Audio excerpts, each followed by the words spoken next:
Montezuma, Georgia, quick fact, had a flood, really, really bad flood in 1994. And out of that flood, at some point, came Roquan Smith. It also flooded Americas down there where Dan Reeves Exactly. Not too far from the same area. So it's a little football in the blood down there. Don't try to go above my head, Dean. I keep up with the weather. Everybody from Macon County can for about 20 straight days back. It was bad. It was bad. It was in the summer. Another, but speaking of bad, is Roquan Smith at the Mark Richt camp in Athens. He's a linebacker, obviously, but he plays in Macon County, so you can play multiple positions. That catch where he went backwards for a badly thrown ball just shows the athleticism. Yeah, I mean, the body control, change of direction. He stopped, made the adjustment, made the play. I mean, there's not much Roquan does not do at a high level. People question at first his body size. Was he too small to play inside linebacker? Could he be more of an H-back guy? He's 100% an inside linebacker in college. I mean, he's an instinctive guy. He's super strong. He blows up the A and B gaps. He makes a play in the backfield. He can chase the ball sideline to sideline. And he's 6'1.5", 6'2", 210 pounds, plenty big enough right now.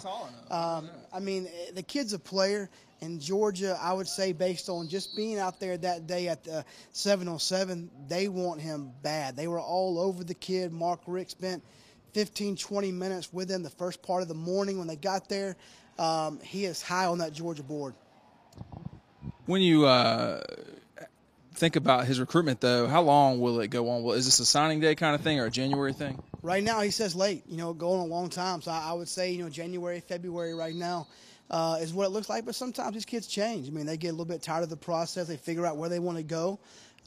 Some people think Roquan already has his mind made up and just wants to take. But, I mean, the kid has been somewhere, it seems like, every weekend for the past 3 months, whether it be Alabama, Auburn, Florida.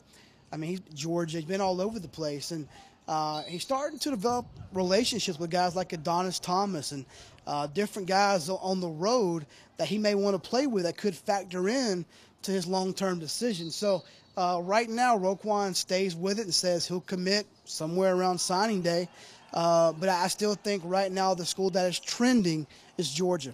Yeah, you mentioned Adonis, who is probably not going to go to Georgia. The only thing I would say about stuff like that, as far as guys that they meet on the road, that helps. But in the end, guys normally make the selfish decision, which is the right decision for them, typically. Yeah, I mean, who knows when XYZ will or how long they'll be at that school, whether they'll transfer. You can't base it on that. Yeah, I get the relationship part, and it'd be fun to kind of visualize and imagine yourself playing next to this guy or that guy.